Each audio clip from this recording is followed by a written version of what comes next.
Hey there, entrepreneurs. My name is Sushant, and welcome to TrepTalks. This is a show where I interview successful e-commerce entrepreneurs, business executives, and thought leaders, and ask them questions about their business story, and also dive deep into some of the strategies and tactics that they have used to start and grow their businesses. And today, I'm really excited to welcome Johnathan Price to the show. Johnathan is the founder and owner of downforsoundshop.com. Downforsoundshop.com distributes car audio products worldwide to fellow car audio fanatics who enjoy building their own car sound systems with their friends.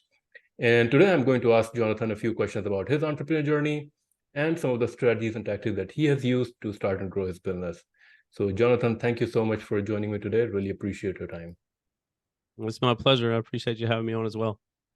So, I was a little bit surprised when I was, looking at your website and doing a little bit of a research. And I talked to a lot of entrepreneurs, and, it's relatively difficult for a business to reach 10 million plus in revenue. And I believe your business is 10 million plus in revenue. And when I looked at the products, I was like, this product seems like this should be available at a lot of places. So, not really specialty product, but I don't know about this industry. So I was a little bit surprised that, your business is doing as well as it is. And then I also saw that your social media, you have a huge following on social media. Is it really because the people who are into their cars are really car fanatics, and they are into these kind of products, and once they come to know about your product, your brand, your social media, they're basically become your brand fans and buying from you again and again? Yeah, that's basically it. When I started my journey, I didn't sell anything in the beginning. I was just uploading videos to YouTube and Facebook and stuff like that. And I was growing a social media, but I didn't know why. I just thought I'd be cool on the internet. So I just kept sharing these videos of going to different car shows and stuff like that. And the more I was always into car audio, so when I would go to the car shows, it would, like, the systems that I had in my vehicles were always like super loud and everything, so it drew a lot of attention in. And the people that would get in, they would, after they got a demo of the system, they would say, well, where do you get your stuff from? And I would just, at that time, I was sponsored by a couple of companies. I was just getting discounts on product, but because I would just tell them to go to that brand's website, like, hey, you can go buy it from here or whatever. So anyway, that happened for a while. And then one day I was at a car show and somebody asked that same question again. They're like, where do you get your car audio from? And it was like, the light bulb went off in my head. I'm like, man, I could be selling these people this stuff. And because they were already like I was building that relationship with them in person. I always go to all these events, like more now so than ever, but I go to events in person because you have that face-to-face interaction and that relationship building that you can do in person that you just can't get over like Zoom or whatever. Like it's always different than being in person. So anyway, I was building this and I was building my following, but until that time, it was just because I thought I was going to be cool on the internet. But then I'm like, okay, I need to figure out how to start a business and turn this into like making some money off of it. So, because once you have a person following you, for like legit, authentic followers, not people that pay for followers and stuff like that, but when you have authentic followers, you're constantly engaging with them. I mean, my personal Facebook, I share everything publicly. I'm really transparent and everything. And so it gets a lot of people that find me inspirational, motivational, or whatever, because I share the good times and the bad times. Like, everything about entrepreneurship isn't always sunshine and rainbows. You got some bad days that come as well. But anyway, so I've always shared it publicly, and it gives people that relationship with me where they feel like they know me on a friend level. So when they're looking for car audio or they see one of my videos, they're like, oh, I need to get some of that. They know where to come get it now. So that's kind of how that rolled into what it is today. That is really awesome because, these days when I talk to some entrepreneur, that's actually a strategy, right? So it's like if somebody wants to start a business, especially today, the strategy is you start posting on social media, especially if you're passionate, and you kind of build the following before you launch your product. So if you have a following, it almost, and especially if it's the following connects with you in some emotional way, then if you put a product in front of them, they're going to buy it. So that's kind of the formula these days of launching a product or a business. And to me, it seems like you almost kind of stumbled into it, like you were doing things, you were just sharing your passion. And then one day the light bulb went off. When was this? How many years ago was it that you started your business? So it was so since I didn't know anything about business at the time, I'm like, what could I sell basically that wouldn't cost me a lot of money, because I didn't have any money, but I could sell at these car shows and take with me. So I'm like, okay, I could do stickers and t-shirts. So that's what I started out with, but that obviously didn't have anything to do with an online website or anything like that. So anyway, I would get some shirts made and some stickers made. I'd take them to the car shows, and when somebody would listen to my vehicle, I would ask them like, hey, would you like to support me by buying one of these? And so that was, and they would most of the time. So it would help me basically cover the cost of gas going to the event, or maybe if I was lucky, the gas and hotel and some food or whatever. But anyway, that was the infancy of the business. And when I got it started there, and as it continued to grow, it just like went into products. And okay, what was the question again? Sorry, I was going with the story. No, I think that's great. I mean, what I mentioned was you kind of accidentally stumble into it. I mean, I think that's the journey of a lot of entrepreneurs, where they, in books these days, they talk about product market fit, and it seems like you, because of your passion, you connected with the market, and then eventually by testing out small products at first, and you kind of learn entrepreneurship through that process. Yeah. Can you talk a little bit about when did you actually start to put some of these sound audio products? What was your first product? And did you actually start a website initially, or were you still selling the product in person? Gotcha. Oh, you asked me the last question was how long ago? It was about, I started my first like the YouTube channel about I think 11 or 12 years ago. So that's when I kind of started the ball rolling on social media. But again, I didn't know what I was doing it for. I just thought I'd be cool on the internet. So when I first started selling some like stickers and t-shirts and stuff, would probably be about 8 or 9 years ago. And then 7 years ago, I moved to Las Vegas, and I ended up starting to do it full time. So since then, I've been doing this full time, and that's when it really took off. Like when I started devoting all of my time to it. So anyway, that was the time schedule on that. As far as like testing products and running them, it took me a while to get started on like a website, because I'm not a computer tech guy at all, and I don't know anything about websites. And I stumbled upon he was a fan of mine in Australia that he was wanting to buy some stuff from me, some t-shirts and stickers and stuff like that. And he's like, oh, do you have a website? I'm like, no, I don't have a website. I'll just PayPal me the money, and I'll ship you the stuff or whatever. He's like, oh, for whatever reason at that time, he was saying that he couldn't do that. They have to buy through a website or whatever. I can't remember. I'm like, man, I don't have a website. I don't know how to do it. And he's like, oh, just download whatever. I can't remember what brand of website it was, but hosting site. And I just put them on there, and then I could buy from you. I'm like, okay. So I downloaded it, and I was trying to figure it out. I'm like, man, I could get the shirts on there, but I couldn't figure out how to do different sizes or colors or like all the different swatches and options on it. I mean, I'm like, screw this. It's not going to ever be anything that I need to have anyway. I'm not going to worry about it. And I forgot about it. And a couple of weeks later, he messages me, and he's like, hey, I was wondering if you had the stuff on there so I can buy them. And I told him, I'm like, man, I couldn't figure it out. It's too difficult, and it's not going to be anything I ever need anyway. So I'm not worried about it. He said, oh, it's easy.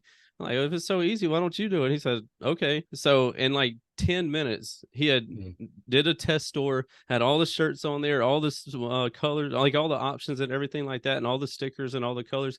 I'm like, man, that's when it occurred to me that you need to have people on your team that can do stuff, either can do stuff that you can't do, or they can do stuff and they love to do it. You can do it, but you hate doing it. Because I mean, I could have probably figured it out, but it would have took me a month to do what he did. Like, so that's when you realize, like, okay, you need to have people on your team that are good at things that you either don't like to do or you don't know how to do. Because obviously, if I wouldn't ever figured out having a website, I wouldn't have been doing, like, got to where I'm doing $20 million in sales, like, of car audio products. I would still be pumping gas at an airport. So anyway, he was a huge help to get me started, and the idea of I really need to have a website. So that's kind of how that got started. And with doing my own now, moving forward, about 3 to 4 years ago, we really started getting into doing our own brand of products. So up until that time, we were more so just a dealer or distributor for a bunch of different, like, top brands that we were running in our vehicles and stuff. So we were, before we had any of our own products, we were running, say, a certain brand, and we were also a dealer for it. So I would go to these shows and I would demo the product for the people. They would get excited about it. I'm like, hey, go to my website if you want to grab some of it. And they're like, okay. So that was kind of how we were doing it. And we were obviously, over all this time, we're building our following more and more and more. And people are also building this relationship with us, either by being a customer or just a supporter or a subscriber or whatever it might be. So we were building all this whole time. And finally they started asking, hey, do you have anything under the Down for Sound name brand? I'm like, well, I mean, stickers and t-shirts. They're like, no, I'm talking about car audio products.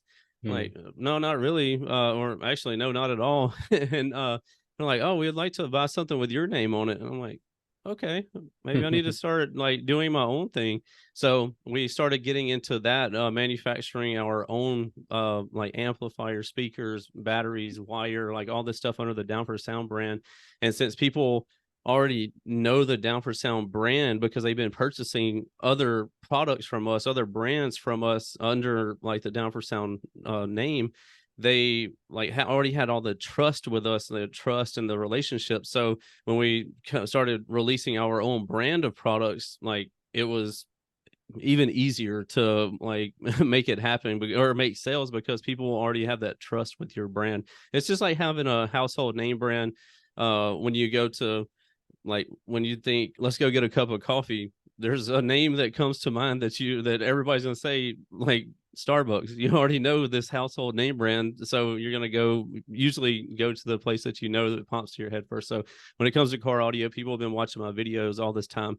So anyway, that's kind of how that rolled out. Do you think that the reason for your success is, of course, there's an element to that, there is this market, or there's a niche group of people who are very much into cars, and of course, they're passionate about car audio and they want to have different kind of things on their car.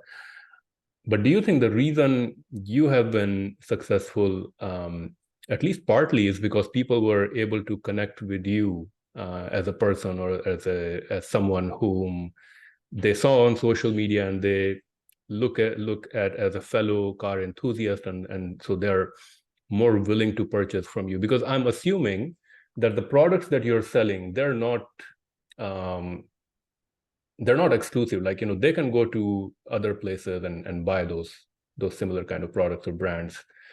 So do you think that, which one is it? Is it really that, you are at the right place at the right time? Or is it that some part of it is your personality, or the way people are connecting with you? Oh, 100% is having the connection with people. Because, and I was going to bring that up earlier when you're talking about people wanting to build their social media for their business and everything like that. And what I've found is that's kind of, I understand that some people have a really successful business and they just want to add social media onto that and start growing that. But when let's face it, we're all bombarded with advertisements all day long. So most people, like, click off of them, like, get that away from me. So if you start a page that is just for advertising, basically just for products, and you're just going to be like, oh, we have this sale, or this for sale, it's going to be a very hard thing to grow because people are so run down with ads all day. They're like, I don't want to see more ads. Why am I going to subscribe to that? So Mhm. the way that I did it was I built my following organically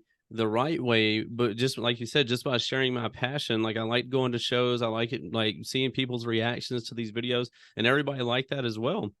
So that's what helped me the most was building the following the right way on the front side. Again, I didn't know what I was doing or why I was building it, other than I thought would I'd be cool on the internet at first. But once I had the idea to start a business, I already had this legit following, and the people that had a great relationship, or they felt a great relationship with me, like a friendship. Mm. I already had that with so many, like thousands of people before I came out with products or wanted to sell something. So they didn't feel like I was just like luring them in to sell them on something. Yeah. So that's it's definitely 100% very important to start your social media the right way. And people will say, "Oh, I'm a landscaper or a plumber or something like that." There's nothing exciting about. I'm like, dude, there's people out there that make so much money just off of making videos of the dumbest stuff. Like, so don't tell me you, because you're a plumber or a landscaper or whatever, you can't make it interesting. I came across a guy's video the other day where he literally cuts people, or like he will clean up people's yards for free and video the whole transformation process. He gets millions of views like doing Yeah. that.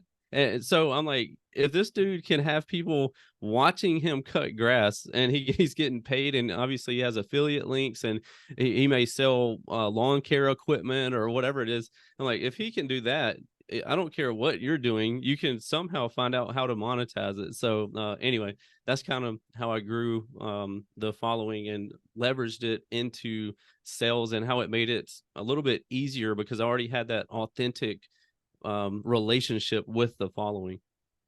Makes a lot of sense. Can you talk a little bit about your products on your website?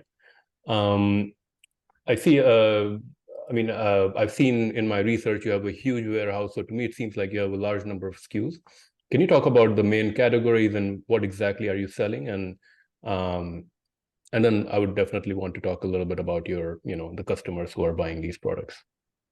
Yeah, so we're obviously in car audio. We, under the Down for Sound brand, we offer almost everything um minus subwoofers right now. So we have some in the prototype stages and we're testing them and stuff. So in the next 6 months we will have those. But we offer basically everything else.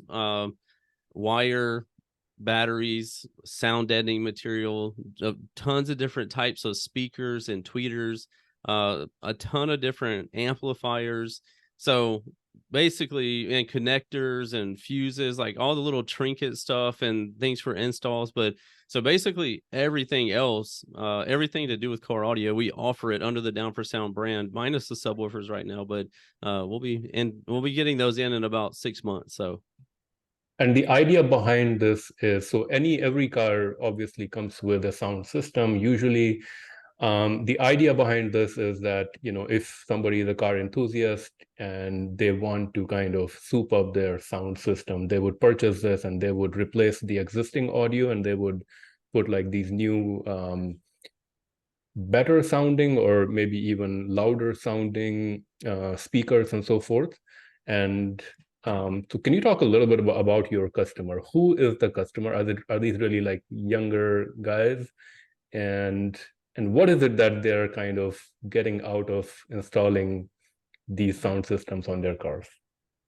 yeah, it's I would assume, like, if I didn't know any better, I would assume that all of my customers are teenagers or college kids or whatever. But car audio has such a broad range of people. You never know what, like, we never know what my next customer is going to be. Yes, we have your typical or customer base is going to be like teenagers and college kids, and then the next one is 40 to 50 years old. So you might be like, what? This is kind of crazy. But the reason why, or what we found, is because guys are basically having midlife crises, and they're Mm, they're like, okay, I was into car audio when I was a kid. I wanted my kids are moved, or they're moved out, they're out to college, or they're out of the house, whatever. Now I have some more money for myself. I want to get back into what I like to do when I was younger before I had kids, or now I just have some extra money and I want to get into a new hobby or whatever. So that's the range of people that we sell to. And again, you never know, like, if it's going to be a guy or a girl, what color they're going to be, what ethnicity, like, it's, and that's the cool thing. That's the thing I love about car audio is I don't know anybody that doesn't like good sound. Like, mm, everybody wants to have a nice sounding, like, whatever music you listen to, you want it to sound good. So you can, like, with our products, you can enhance the sound. Like, say you have a factory system and you want to add a little bit of bass to it or something, we have like options for that. mm, We have line output converters, so you can keep all your factory, because a lot of the newer vehicles, they have infotainment systems, so everything is going through that air condition, your heated seats, your, like, all the options are through that. So you don't want to try to remove that and put a mm, aftermarket head unit in. It wouldn't be like a easy thing or a smart thing to do, in my opinion. mm, So we have a thing that you can basically keep all that, but mm. you can get RCA outputs to add an amplifier to add some bass back there. So anyway, from mild to wild, we can make it happen for people. And most of the people that are buying this are your do-it-yourself type people that want to do a project on the weekend or want something to build it with their hands. But we do have a decent amount of people that will purchase the stuff, whatever they want, and then they'll take it to somebody and have it installed. But most of them are do-it-yourself type people. Are there any fitment issue kind of a thing that, some cars take different kind of products versus others, and so forth? Yeah, definitely. I mean, you have your most vehicles, like, they'll like have a 6.5-inch speaker. It's a very popular size, but obviously different vehicles come with different sizes. So yes, different vehicles require different ones, and we offer. So when we started doing speakers, we're like, okay, how many different speaker sizes is offered in all the different vehicles, or most of the vehicles that we deal with? So we went through and, like, found out all the sizes, and then we had we're like, okay, we need to make all these sizes, so no matter what somebody wants to put in their vehicle, they can do an easy direct swap out from their factory speakers to our nice aftermarket speakers, and make it pretty budget friendly as well. So it makes it really easy for them to upgrade their sound. We The speakers that we released are very, I hate even calling them budget friendly, because people assume that they're cheap and low quality, but they I'm very fair with my offering. I'm not trying to make $1 million off of a single person. I'm trying Mm, to do it off of a million different people. Like, I want to have a ton of people, just make a couple of bucks off of each one and do it that way, so everybody gets a great deal and a great product. So people can upgrade their speakers in their vehicle, for, say they have two 6.5-inch speakers in the front doors, two 6.5-inch speakers in the back doors. They can get replacement speakers for that for $99, like four mm. speakers for $99. So it's Wow. very budget friendly for somebody that's just looking to upgrade their sound a little bit. But obviously, if somebody wants to get crazy, we can from mild to wild, we can make it happen, no matter how crazy they want it to be. What is the craziest speaker system you've seen? Like, what what um is the idea behind this is that, you're going on the road and your sound system is going and everybody outside can hear it, and and they're like, who is this, and he's getting kind of this, pump out of it that, everybody's looking at. Is that kind of the idea of it? And what is the craziest sound system you've seen? Yeah, some people, I could actually send you a video of my personal vehicle. So we have like a demo vehicle that we take all around to all these shows. Like 2 weeks ago, we were in Canada with it. This last weekend, we were in, where were we again? Columbus, Ohio. Hmm. And then this coming up weekend in 3 days, we'll be in Tampa, Florida with it. So we take it everywhere, but it's a really crazy system. And it has 9 18-inch subwoofers. It has 72 mid-range speakers in all the doors. It's a Chevrolet Tahoe, so it has speakers everywhere, subwoofers everywhere, 150,000 watts of power. So when I turn it on and the subwoofers start moving, it's literally about to rip people's shirts off because there's so much air moving from so much power and the subwoofers moving. So when people get in and experience that, they're just obviously blown away, and that hypes them up for car audio, and it makes for good videos, like for social media. When you post that and you see somebody's hair flying all around, you're like, what is that? I got to go check it out. And then we always put like a little advertisement in there, downforsoundshop.com. So anyway, it's tying all those things together. And so for the craziest system, I have one of the craziest ones, especially that goes to all the different shows. But yes, our customers are a lot of times, and I don't condone this, but a lot of times our customers are the ones that are annoying people going down the road blasting their music. But I'm not one of those people, unless I'm doing, like, I'm attempting to do a viral video and get reactions from people. I'll go around town and like turn my music up and do some crazy stuff, or go through some drive-throughs. That's some of my most viral videos, is going through drive-throughs and getting people's reactions to it. But I do that like maybe 2 times a year. Other than that, I really don't even listen to music when I'm driving around. I just go to these shows and play it at car shows or car audio shows, where people know that there's going to be a lot of loud music there anyway, and they're not going to be annoyed by this very loud car audio system. I think, I mean, the fact that you are traveling so much, to me, it seems like you're traveling a significant amount to these car shows. I think that's probably that helps you be close to the community, right? Because all these car enthusiasts or people who are interested in these kind of things, they are there, and you're going there. I think that's probably one of best form of marketing.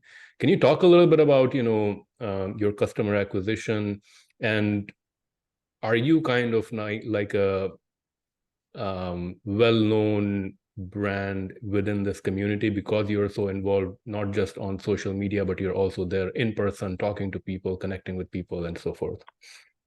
Yeah, 100%. I believe in the history of car audio, I don't know anybody that, and I know people that's been in it for a really long time. Like, I don't know anybody that's grown a company in this car audio space as fast as I have, to the levels that I have. And when people ask me, like, what's your secret, or how did you do it? Because there's a lot of people that find it motivational or inspirational. And then there's also people that have been into car audio for 10, 20, 30, 50 years, and they're just doing $1 million a year or $500,000 a year. They're like, who's this dude think he is, coming in here doing 10, 12, 15, 18, $20 million, like year after year after year, just growing. And I'm like, I share everything that I do on my social media, the good, the bad, but mostly it's me traveling every weekend. I'm like, okay, when you look at what you're putting into your business, come ride with me for a year and see.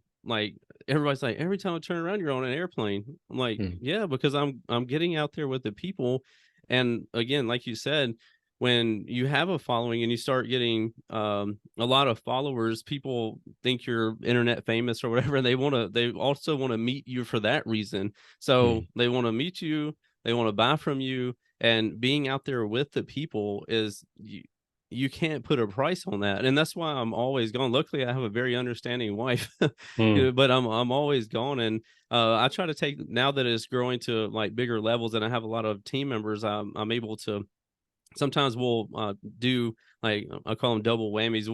We'll take the team with us. Like, even this year, I've been taking private jets to events, and I take my teamers with me. I take my daughter and my wife with me, and we'll go out a couple of days early. And like, next month, we're going to Orlando, Florida. So we're going to go down a couple of days early and go to Universal Studios for a couple of days and like have fun. But then on Saturday it's work time. Like, we're going to the event and we're like going to do that. So you get to mix in some family time and business and pleasure and stuff like that from doing what we do. But that's the secret, if you want to call it that. Like, just always going. And I've always done this. It just, in the past, it wasn't near the frequency it is now, because I couldn't afford it, and two, I didn't have the logistics figured out of how I could get my vehicle to all these different places. For instance, like I said, Canada, and then Ohio, and then Tampa, Florida. Like, so trying to figure that out, and then me to get back here to the business and be with my family during the week, and then get back on another airplane on Friday, fly down to Tampa, do the show for that, and then on Sunday, I fly over and pick up my parents and bring them out for the beginning of October, because that's my dad's birthday, my birthday, my mom and dad's anniversary, and my daughter's birthday. So, like, just always on the go. But that's how I've done it. Like, and when these other companies, they don't do that. You either don't know the owner of the company whatsoever, or if you do know them, you never see them. Like, you won't ever see them at a show. Like, people will say, why should I buy from you instead of buying from Amazon? And I'm like, I mean, you're free to buy from wherever you want to, but will you ever see Jeff Bezos at a show letting you listen to his car audio? No. Will you ever see him? No. Like, why not support the small guy that's out here with you guys and having a good time and letting you hear my vehicle and I hear your vehicle, we talk and all that stuff. So anyway, that's how I've grown this company as fast as I have, is just being out there with the customers, and obviously treating people like you want to be treated. I'm big on that as well. Like, and people, I get that comment all the time after somebody meets me in person. They're like, man, I heard about you from one of your haters, and they said that you're a stuck-up prick and blah blah blah. And he's like, man, I hate that I judged you on like a hater's comment, because I came to this show to see for myself, like, what kind of person you really are. And you looked really busy, but I came up and asked you a couple of questions. You talked to me just like we were friends, and like you weren't better than anybody, even though you have 1 million followers or whatever. He's like, man, that meant a lot to me. You'll have a customer for life. And I'm like, that's just me, man. Like, I would want somebody to treat me that way. And you treat me with respect, I'm gonna give you respect. And that's how we keep rolling. So anyway, that's the No, story on that. I think that's great. And I think you know, some of the things that you're doing around managing your personal and business life, you know, where you're able to now take your family and, you know, kind of do some personal time, you know, and then the other day you can do your, you know, your shows and things like that. I think that's probably, you know, once you get to a certain level in business and you are that busy, I think that's probably the right way to do it, is kind of mix your personal and family and with business, and, you know, kind of make time that way. I'm very curious. So you said that you now have your own brand name products. Can you talk a little bit about, you know, how you went about getting those manufactured? Are those from United States, or mostly like Asian, like China manufactured, coming here? And how, yeah, just talk a little bit about that, and how do you manage the quality of products and so forth?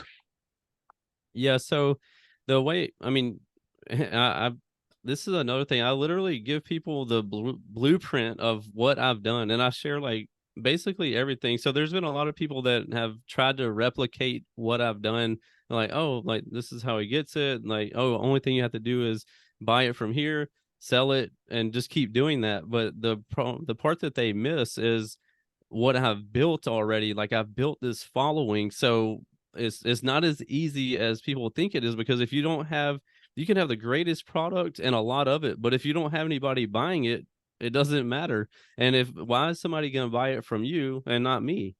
So like, I tell people they have to ask themselves that. Like, it can be done because I did it, but you have to figure out how to do it as well. Anyway, when I was looking at doing my own products, you want to do, and this could be in any industry or whatever.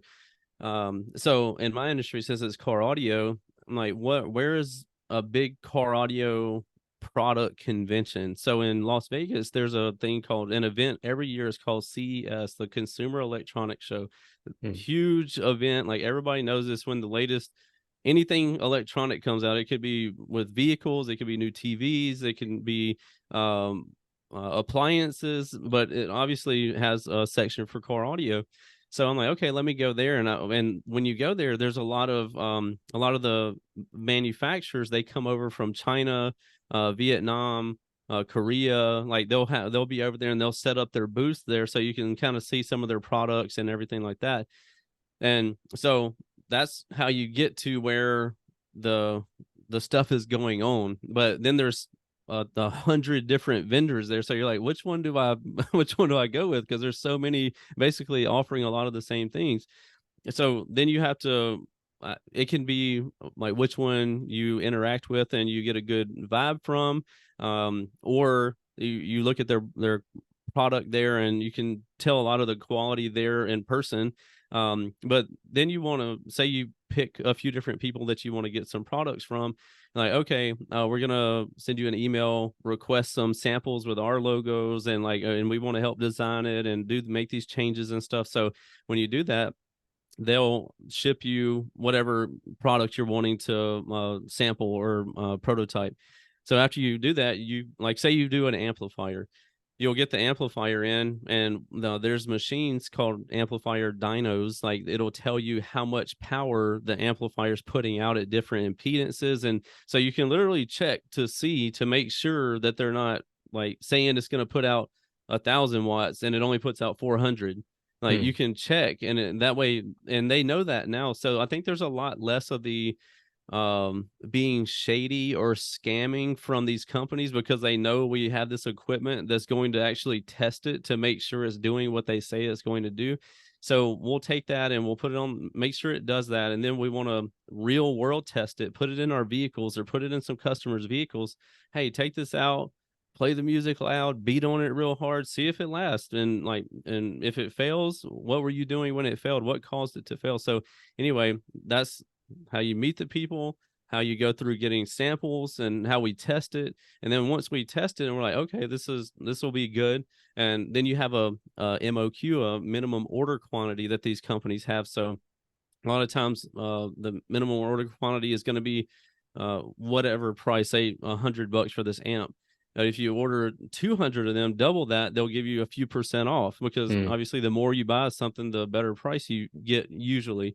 So anyway, then you place the order for it. And this is where a lot of people find out how difficult it is, because what does it take to place an order? A lot of the companies require 30% down, 30 to 50% down, and then the rest of it when it's loaded into the container to come here. So when people are like, oh, I'm like, yeah, well, this is good, I can do that. But a lot of people, struggle to even do the minimum order quantity on a single product, especially in amplifiers, because they can range from $100 a piece to $1,000 or $2,000 a piece. So if you're getting 100 $2,000 items, that's 200 grand on one SKU. So it can eat up a lot of a person's capital really fast. And you also have to sit on that for that time of it getting manufactured and it being shipped over here. That can take anywhere from 2 to 3 months on a good run, up to when the whole pandemic and stuff was happening. We were waiting a year to get something. So that's kind of the things that you face. So you have to find out the logistics of it. Once it does get made, you have to get freight forwarding companies to have it shipped over here. And once it gets to California for us, you have to get trucking companies to go pick it up, bring it to the warehouse. Then you have to make sure you have enough people there to unload it off the thing, count the inventory. That's kind of how it starts to how we get it to our warehouse, like the whole process there. So it can be done. It just can get difficult at times because you eat up a lot of capital. You have to invest the capital for a while. And then when you get it in, I tell people, when you get it in, that's when the really hard part starts, is now you have to convince people they need to buy this from you. Yeah. So as you know, like every product that's ever been introduced into the economy, not all of them have always been awesome. Some of them, like, people are like, this is a great idea, and they have a ton of them made, and then they introduce it into the economy and they're like, no, I'm good, I don't want one. So you had invested $100,000, $100 million, whatever it ends up being, and people are just like, nah, I don't want it. So then what do you do? Like it's a really bad time. But such as entrepreneurship, because in entrepreneurship, nothing is guaranteed. Like For you sure. do all this work, and you come up with these great plans and you hope for the best, but until somebody says, yes, I will give you my hard-earned money for your product, it's just an idea. It's a great idea or an idea that you thought was great, but until somebody's going to trade you their money for Yeah. that product, that's all it is. So, yeah, there can be some trying times for sure. Entrepreneurship definitely is very risky, and everything that you shared, I think it's so true. Um, so you are kind of the face of the business. You're kind of, the marketing and sales, you're out there selling, you're creating content and everything. Can you talk a little bit about, you talked so much, of course, there's probably a need of a lot of team members to manage everything. Can you talk a little bit about your team? I'm curious, how many SKUs do you have right now on your website, and how many team members now you have? Who's managing what, and how's your business running? SKUs, total with Down for Sound, we are approaching 500 SKUs Okay. for our own brand of products, but with everybody, like all the other brands that we sell and everything, we're just so total we're at 4,520, so 4,520 products on our store. Wow. So so you asked like how do we do that and how do I manage that? Yeah, um what does your team look like, and who manages what? So my team right now is approaching 20 people. I would say I run a pretty lean team, and a lot of people wonder about that as well. Like, how do you do so much with what some view a small amount of people? And I just think that you have to keep people efficient and focused and doing a good job. But with the social media side, when I first got started, obviously, or any business starts, the person that starts the business is doing everything. They're doing all jobs, all like whether it's shooting the videos, editing the videos, they're adding the products to the website, they're trying to start the website, they're shipping products, they're purchasing products, they're doing everything. So as you continue to grow, like I was saying, you find you're like, man, I really don't enjoy shipping anymore. Okay, Hmm. I need to find somebody that likes to ship, so Hmm. or pull orders or whatever it ends up being. You have to find those people, and as you grow, you should be getting more revenue and more capital be able to get these people to do these things for you. Hmm. So when I first started with the videos, obviously I was shooting all the videos, and that's the easy part. The hard Hmm. part comes is when you have all these videos, you have to go and upload to your computer, put it on Sony Vegas or whatever video editor I was using, and then you have to make it look good. You have to do all the edits to it. So a 5-minute video could take you a day of editing to Hmm. make a 5-minute video. So anyway, for I was doing that for the longest time, and as my business started to grow, I'm like, okay, it's not worth me doing YouTube videos anymore because the revenue that I was bringing in from YouTube was minimal in comparison to what I knew I could make with my business. So I'm like, why would I keep doing that, or why am I going to give it so much energy or water it Hmm. when I could be doing my business? So people would message me, they're like, hey man, I haven't seen you upload a video in a while, like, well, did you, like, what's going on? And I'm like, oh, I'm focused on my business, man. And they're like, oh, we really loved your videos. And so then it occurred to me, I need to have that going as well. But since I didn't have time for it, what did I need to do? I needed to hire a videographer Hmm. so I could have basically still keep the stream of videos going. And I wasn't ever good at editing videos. They weren't fancy by any means. They were pretty cut and dry, in my opinion. Some people like that type of style, but you can. I mean, I enjoy videos that have good animations and transitions, and like that. I can Hmm. tell people I've done some work to them. Like I Hmm. appreciate it because I edited videos for so long. But anyway, so ended up finding a videographer, and now I take him with me everywhere. Like I fly, like if I fly out, like he flies out with me, and it also makes it to where when I go to these shows, um, I don't have to be holding my phone up like videoing the whole time. I can just really be genuinely engaging with the customer or the follower, subscriber, or whatever, and he can capture these really cool moments without me. Like sometimes somebody would say, "Hey man, you changed my life by sharing this information," or whatever. I'm like, man, I wish I could have got that on video. Hey, can I start videoing and you say that one more time? Like then even if they would, it would feel so generic and it wouldn't be Yeah. authentic. So with him kind of being off to the side and not really close, he's just shooting from sometimes a distance or whatever. People don't feel that pressure as much as if I like that scenario popped up or whatever. But anyway, so the, I was doing my social media, or sorry, I was doing the videos, and now he does all that. So that's a huge help. The second thing was I was doing all of my social media posts, all the product posts, the ads, or trying to, and I'm horrible at creating like advertisements or whatever. So now have a guy that does all my SEO, social media post.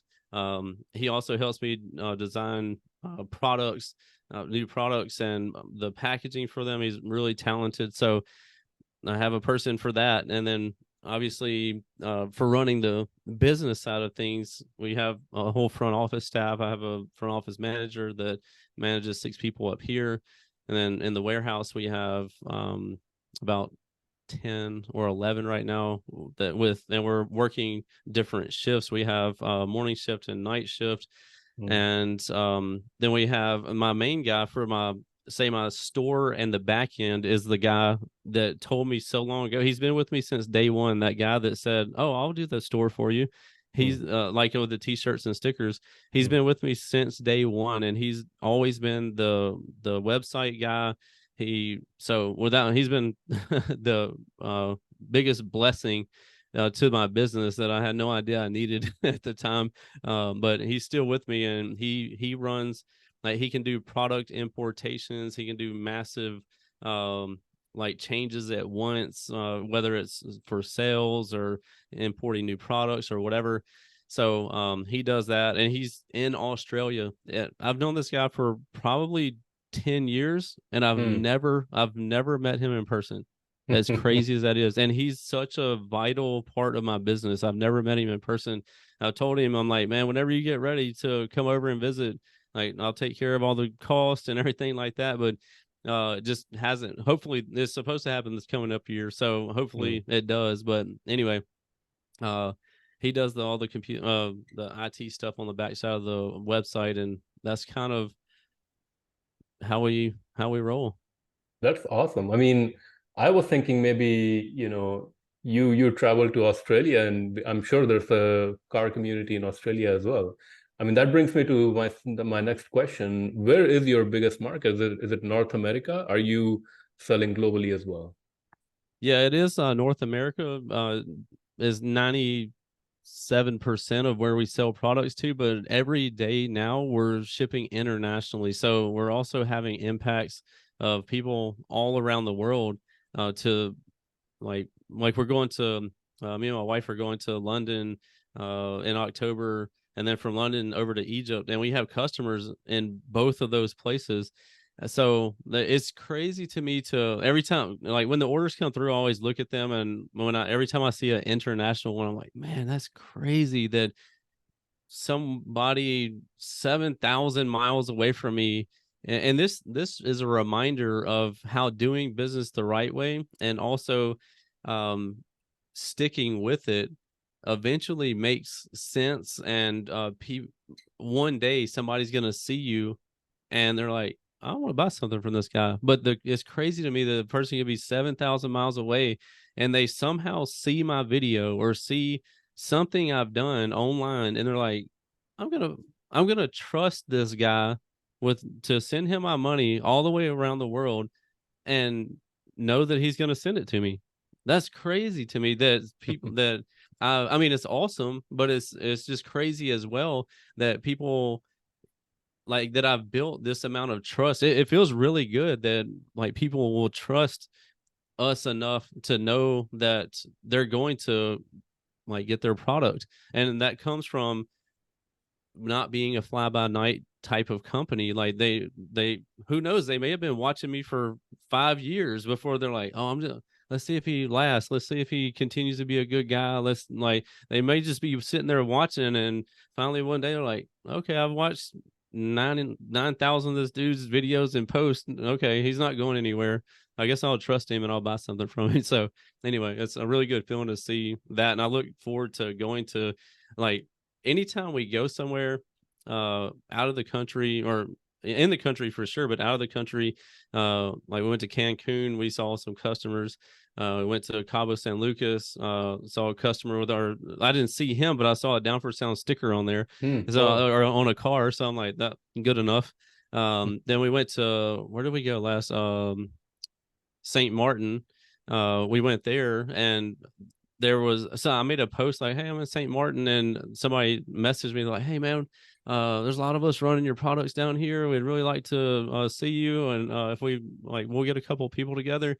If you could find a couple of hours on me, yeah, no problem.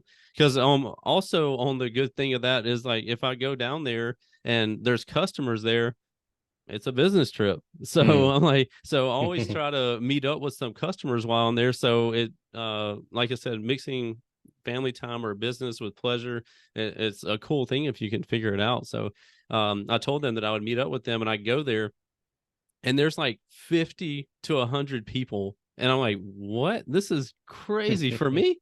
So I'm just blown away that there's so many people, and they're like, so many of them are wearing Down for Sound shirts and running Down for Sound products, or products that they got from me. I'm like, man, what a surreal feeling to go to these places so far away from where I'm based at and see your products that you dreamed up, and they end up in a person's vehicle, or they're wearing your t-shirts or whatever.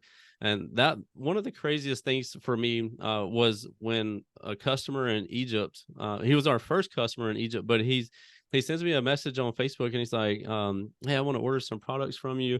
And I'm like, okay, cool, there's a website and everything. I don't really hear anything back from him. And he messaged me a while later. He's like, hey, I just want to let you know I bought some products and stuff. I'm like, oh, cool. Did you get them? He said, yeah. And I'm like, do you really live in Egypt? And he said, yeah. I'm like, can you prove it to me? He said, yeah, no problem. And he sends me some pictures of him sitting. He has his vehicles with Down for Sound stickers on it. He's wearing Down for Sound shirts, holding Down for Sound amplifiers on camels with the pyramids in the background. I'm Wow. like, that's crazy. It doesn't get any more Egyptian than that. So I'm like, man. So when we were, so we're gonna be meeting up with him next month when we go out there. So that'll be Wow. Okay. really cool. And then also, you having that personal relationship with these people when you go to these places, you know, you can go to places and you can find, like here in Las Vegas, you can go to the good areas, or you can end up in the bad areas with bad people. Like, so when you are building these relationships with these people, you get a vibe from them, and you know if they're going to be good people. So when you say you go to Egypt, you're, I don't know, 6,000 miles away from home. It helps a lot to have a local there that knows where you should be and maybe you shouldn't be. So it's a For good sure. thing to have in your back pocket there. So looking forward to that. Awesome. In every entrepreneur's journey, there's always mistakes made, lessons learned, failures. I mean, you've been running your business, 10 years or so, and you've had great success, but any experiences where you thought, I mean, I'm sure there's many, but any big ones where, it was like, I could have done without this learning experience? What did you learn from it, and what can other entrepreneurs learn from your mistakes? Um, I would say, like, my biggest one was right when I was getting started in car audio, and it's after I started selling actual like amplifiers and speakers and stuff like that. I had them listed on the website, but I wasn't getting any sales, because when you're a new business, you're dying to get your first sale, and it might happen, and then it might be another month or two before you get your second sale. So you're trying to figure out ways to speed up this process and speed up the volume of orders so you can make more money. Um, So when the website was really in its infancy, I was on my way home from my full-time job, and I get my phone dings, and I'm like, oh, what is this? And I look at it, $5,000. Oh my gosh, I mean, at that time I was making like $300 a week. So I'm like, holy crap, like I'm gonna be rich. Like this is Mm, amazing. And so at that time I was just drop shipping products. I couldn't afford to do buy-ins with companies or stock products. I didn't have anywhere to stock them. So I was just drop shipping them. So anyway, I got the order, I sent it over to the company to drop ship it. They ship it out. mm, And I'm like, man, like I made that much money like that mm, easily. Man, this is amazing. So a month goes by and my phone dings again, and it says, your account has been overdrafted $5,000 or like, well, I think I had $300 in my account, so like mm, $4,700. I'm like, mm, what's going on? So I click on it, I look into the details, and it says, you're basically the person claimed that it was a fraudulent charge. They did a mm, chargeback, they got their money back, and I'm like, wait, I have proof that we shipped it, they mm, signed for it. And so I submit all that information to the credit card company or whatever, and they're basically like, I don't care, mm, mm, we're just going to let the people keep their product and keep the money. Like, mm, so, hey, oh, and we're gonna give them their money back. I'm like, what? What? Wait a mm, minute. So my very first getting started was me getting kicked down like that mm, on. I'm like, you go from being so excited about it to mm, learning the reality of it was a fraudulent order, and all the money got taken away, and I had to pay for, like, I'd already paid for the product out of that money. mm, So I'm over here $4,700 in debt and not knowing what to do. Again, I'm making mm, $300 a week. So I'm like, mm, it takes a long time to pay off $4,700 when you're making $300 a week. mm, So anyway, I'm like, so you mean to tell me people can just basically steal from you and get away with it? Like, what are mm, you, what, and you call the cops near in the person's town, hey, this is their address, and they're like, what, you want us to go track somebody down over some amps? Like, we're not mm, messing with that. We have people getting murdered or whatever. Like, we're not going to mess with this mm, little petty stuff. So you're basically just like left hanging.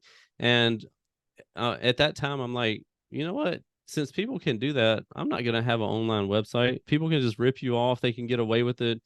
I'm closing it down. If somebody wants to buy something, I'll just do it manually. So I closed the website. I tell my guy Mark, I'm like, turn it mm, off. Like, I'm not dealing with this. Like, it's a sham. Like, I'm mm, not doing that. I'll just deal with people personally. It's like, okay, I wouldn't recommend you do that, but I'll turn it off if you tell me to. So he turned it off. A couple of weeks goes by, somebody messages me and they're like, hey, I was looking to buy such and such product, but I didn't. I went to go to your website, but I didn't see it. And I'm like, yeah, I'm not doing it anymore through the website, but I'll do it for you manually. So I did that a couple of times, and then I had somebody message, the volume started picking up. And again, I was working full-time jobs, like sometimes 4 at a time. Like I was mm, working all the time. So I was really busy. But so the volume of that was picking up, and a person messaged me at, I don't know, 10 o'clock, and they're like, hey, I want to buy whatever it was. And I don't see it until the next morning when I get up at 6 or 8 o'clock. And I message them back. I'm like, oh, hey, sorry, I missed your message. I was asleep, but I can get you taken care of. I'm like, oh, sorry, I bought it from somebody's website. And I'm like, mm, mm, that hurt. mm, So I'm like, maybe I need to turn the website back on. And I turned it back on, and I had to come to a realization with myself of, it's a cost of doing business. mm, Luckily, 99% of the people out there are not crappy people, and mm, they want to do business the right way. They're not looking to scam people. They're not looking to do fraudulent orders or anything like that. So I mean, we get them all the time now, but luckily the vast majority of people are good people. And mm, but at that time, I gave up, and I'm like, I'm not doing this. So if I would have stuck with that mindset of giving up right then when times were hard, I was knocked down. I was $4,700 in debt because somebody scammed me. If I would have quit and just like I worked at an airport for 10 years, like pumping gas in the airplanes and doing all other types of stuff with airplanes. But would I still be doing that today? Mm-hmm. Maybe so. Like, Mm-hmm. because and that's why I tell people, like, when it looks really hard, when you want to quit, that's usually you're just on the other side. Like, just on the other side of that is a breakthrough. Like, you're gonna have, and eventually, obviously, I paid off that debt. Like, I kept selling stuff. I kept restocking, reinvesting. I'm still reinvesting to this day, like 100% of what we're making. And that's Mm-hmm. another thing that I haven't taken. I didn't take a paycheck for a long time Mm-hmm. until my accountant made me. And she's like, you can either take a paycheck or we're giving all this money to Uncle Sam. I'm like, oh, Mm-hmm. okay. Okay, I'll take a paycheck. Like, at least let me get a little bit of it. So anyway, I didn't take one for a long time, but I've always invested everything back into the business, and I've sacrificed for like a very long time, because again, I figured out the blueprint and what the return would be. Like, okay, when you first start, like, it was a $5,000 investment. Mm-hmm. Okay, when you make that $5,000 back, okay, let's do it again. $10,000, $25,000, $50,000, and like you just keep putting it back in, and every time you put it in, it comes back out the other side on a bigger number. So now, where when I was first getting started, it's $5 or $10 or $15,000. Now it's multiple millions of dollars that we're investing back in at a time. So when that comes back, it looks really good. So Mm-hmm. I'm like, but again, it's just staying consistent. And if I would have given up, there's no way I would have had millions of dollars to be reinvesting in their product right now. Like, but I'm literally going back to zero all the time, just because the cash flow that comes back from it every time is bigger and bigger and bigger. And that's what people are looking for. Not so much. And I've also learned it's not so much for me anymore. I did go through a selfish stage when I was first getting started. It was like me. I want to do all the work. I want to make all the money and retire in a few years. I don't know where I dreamed that up from, but like in social media, you're always getting blasted with, oh, 4-hour work week, or like, oh, I retired when I was 21 or whatever. And I'm like, so I thought that's what I wanted it to be. But I quickly found out that you need people to be helping you. You can only grow a business so big by yourself. Like, Yeah, you for have to sure. have a team. So now I'm more so like, what can I grow my team to? Like, how many people can I help? Like, Mm. not it's also it's customers, and also people I can help with providing them a career that they love to do, and they're able to provide for their families. And some of my biggest wins for me is when my team members come in and they're like, hey man, come, like, just last week, my office manager is like, hey man, come check out my new truck. And I Mm. like go out there like, man, that's awesome, dude. Like, it makes me feel like I got a new vehicle. And I mean, I drive a 2007 Chevy truck with 382,000 miles on it.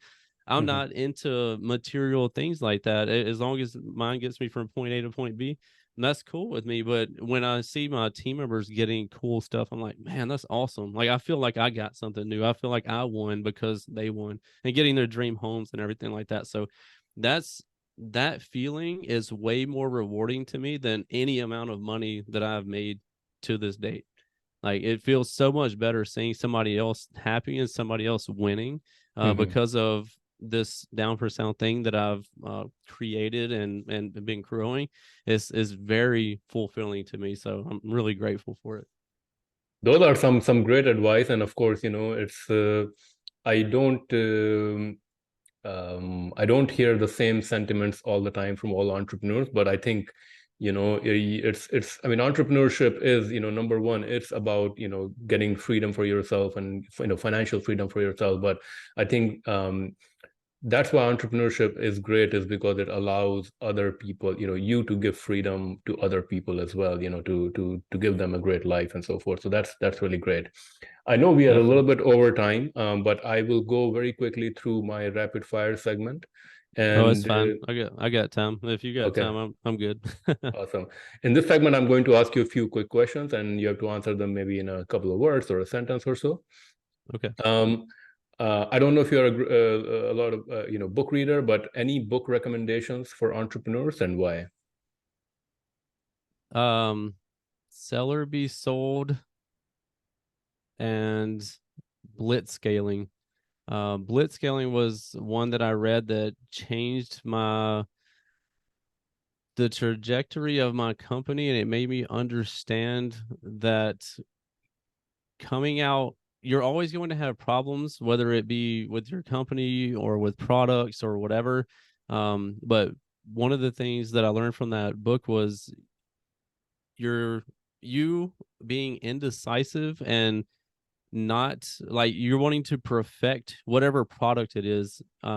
You taking so long to perfect it is costing you money from that day instead of releasing like a version 1. And then, because how many products do you know out there that have, for instance, iPhones, your own iPhone 15, like all these other versions have come out because they're like, if they waited till, okay, we need to wait until iPhone 15 with all the upgrades before we release a product, Apple probably wouldn't be a company, like because you don't have anything to sell. So anyway, the thing to learn from it is come up with something, as long as it's good. Like, it doesn't have to be absolutely amazing from day one. As long as it's good and it's a good quality product, put it out there. And then you can get the feedback from the customers, like, oh, this needs to be changed. You may already know that needs to be changed before they even tell you that, but you can use that to like grow your company and grow the product because you're generating revenue at that point. You're getting some money in. So that's been a big one for me. Sorry for rambling on, but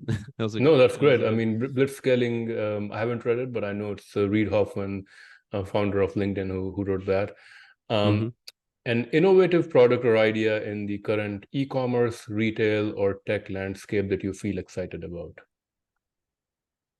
Man, I hate to be cliche about that, but I just bought the new iPhone 15. I don't have it yet, Okay. but I'm excited about it. I'm an Apple boy, so Yeah. I'm excited to get that. I I may get a new phone like every. I think I've had my other one for 2 or 3 years or whatever. I don't even know what model it is, but it's done great for me. So it's always cool to get the new one. So I'm Yeah. excited about it because when I do still shoot some videos for like a lot of the stories. For instance, like I'll shoot something on Snapchat, I'll save that, I'll upload it to my Instagram story, and then also my personal Facebook story on Facebook. So I still shoot some videos and stuff. Like, it's not like I totally went hands off since I got a videographer. I'm still very active and doing live videos as well. But anyway, that's something I'm excited about right now, and that's why I'm getting the new phone, because I want my videos and pictures to be as crispy as possible. For sure. iPhone is a great product. And I know in the US, they have like this program where you can go on like some sort of a subscription. So every time there's a new version, you can like replace your phone. So Yeah. a business or productivity tool or software that you would recommend, or a productivity tip? Um, Productivity tip. I would say for productivity, a morning routine is crucial. I do when I'm in town, and a lot of times when I'm out of town, um, I have a morning routine that I do because along my entrepreneur journey, I lost my health.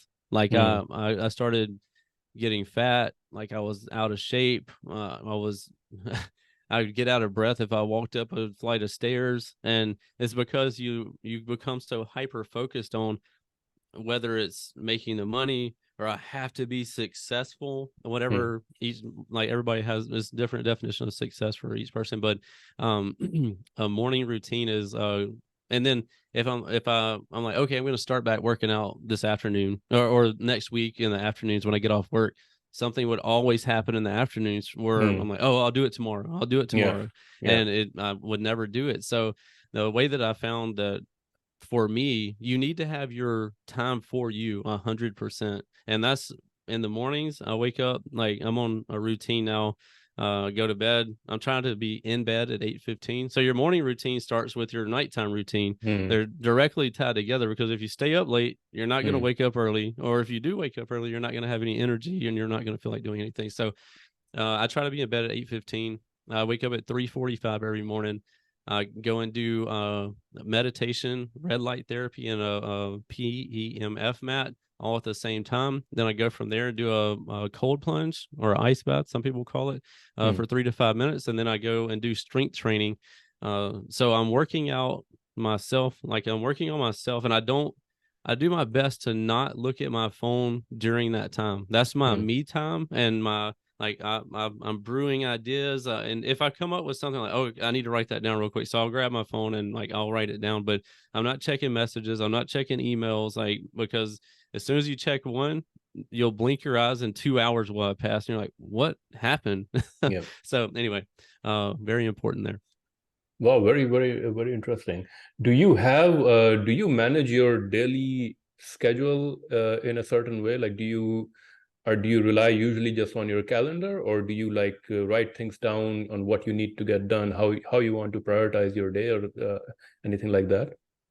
Yeah, I mean, my wife is great at helping me in this area, because the bigger you get, the more you grow, the more podcasts you're doing, the more interviews you're doing, or you need to be in these places in person. And I wasn't the best at scheduling, and I kept having scheduling conflicts because I'm like, oh yeah, I have this at 2 o'clock with so and so, and then she would say, I thought you had something else with somebody at 2 o'clock. I'm like, oh my gosh, I didn't. So anyway, she's been a huge help, and she like manages my calendar. And anytime like somebody reaches out, like, hey, I want to have you on my podcast or whatever, or like I want you to come to my car audio show, whatever it might be, we'll check now. Like I'll have her check my calendar and make sure that we're free on that. And that's like, that can be days, weeks, or months out. As far as daily stuff, I'm kind of, it can come into especially on Thursdays, is usually stacked pretty heavy for me, because I get my haircut every Thursday. I take my daughter to school and breakfast dates on Thursday. Just a lot of stuff going on Thursday, so I make sure that that day is really dialed in on getting everything done. But yeah, scheduling is, as you continue to grow, is very important, for multiple reasons. But one of the biggest ones is you don't want to be, for instance, like, you wouldn't be happy if I didn't show up today. Like it doesn't make anybody feel good. So and when you are that person that always shows up and you're always on time, and you get that reputation, like JP said he's going to be here, he'll be here. Like, so I feel good about that, and people know that about me. So anyway, that's a big thing. Awesome. A startup or business, so another startup or business in e-commerce, retail, or tech that you think is currently doing great things.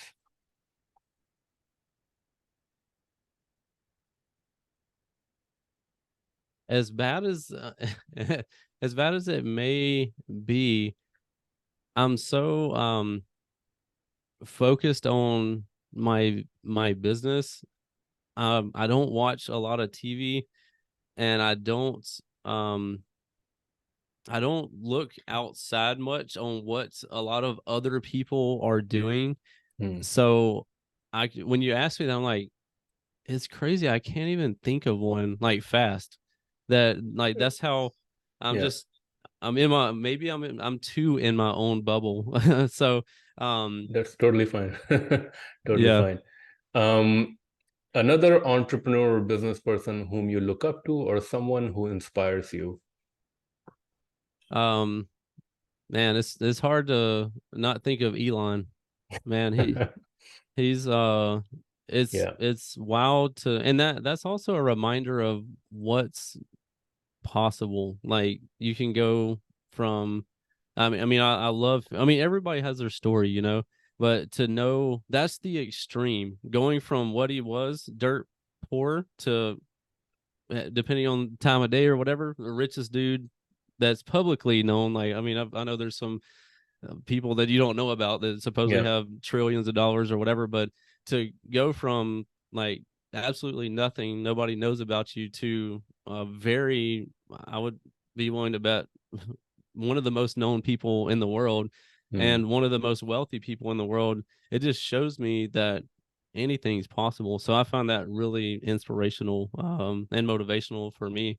to know that the possibilities are endless, especially if you just keep pushing. And one of his things was he kept risking it all, like 100%, just like I'm doing. He was doing the same exact thing, going all in, all in, all in, and like now it's going all in with Twitter, what, 44 billion or whatever it was, like.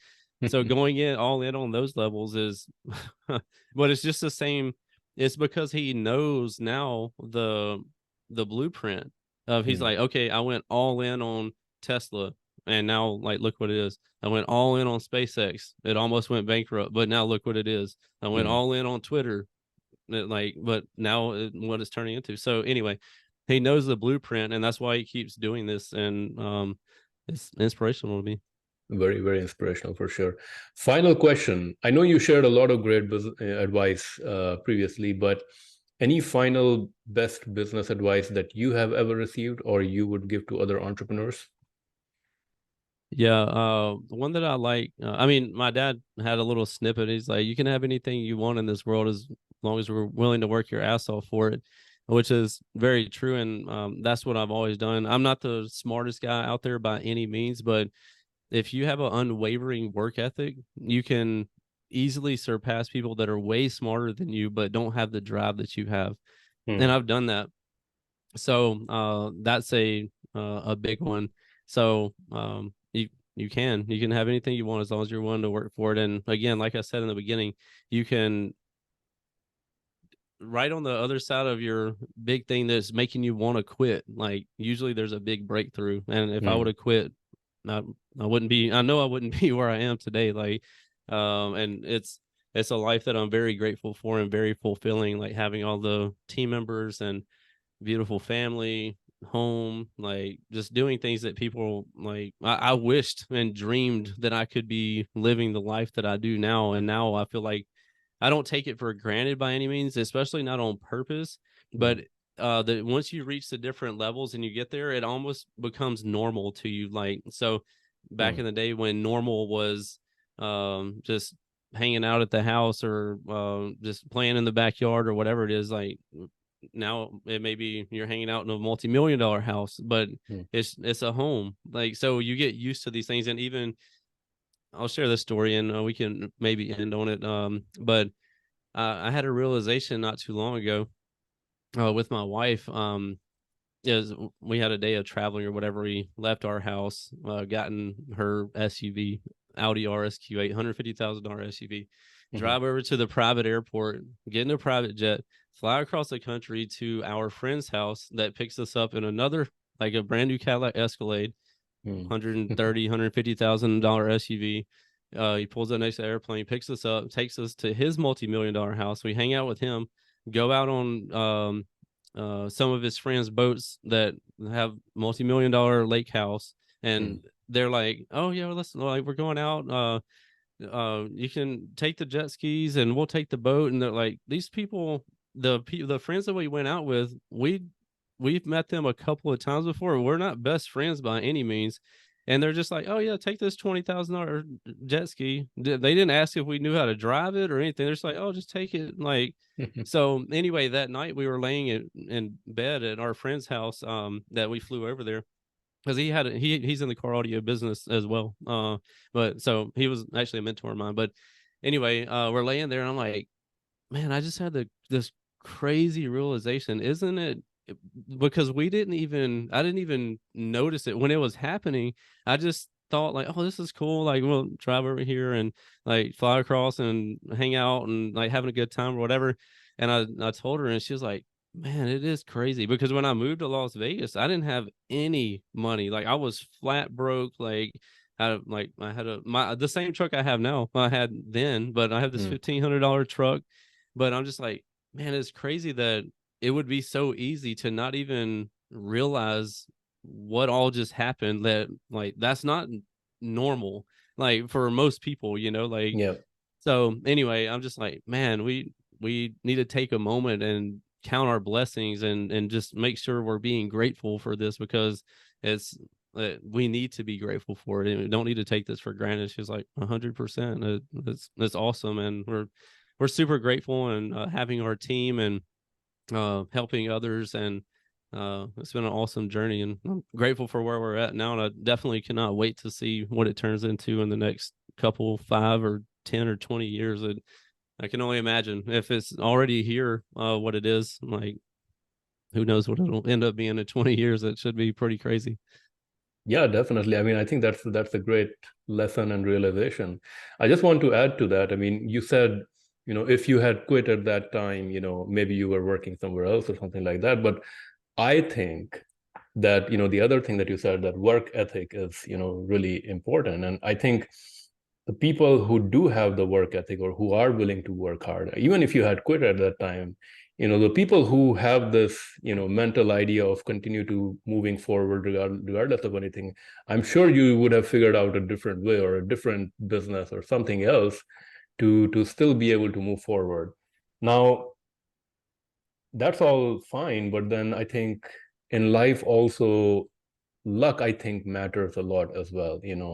I think you can put all your hard work, and that's important, but I think um, there is I definitely think a certain element of luck as well that helps people. So I think, in your case, of course, you're smart, you're willing to work hard, but I think there may be a certain element of luck as well, which is helping. And I don't think there is no luck doesn't come without you putting in the work. So I think that's definitely a prerequisite. But I think Definitely. that's yeah, Yeah, all of that.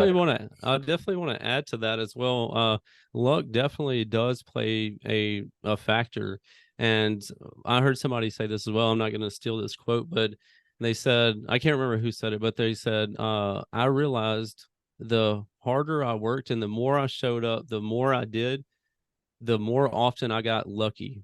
Yeah, My luck kept going up and up and up, and you're like, man, you sometimes you get to a point of where you're like, when did I have my last loss?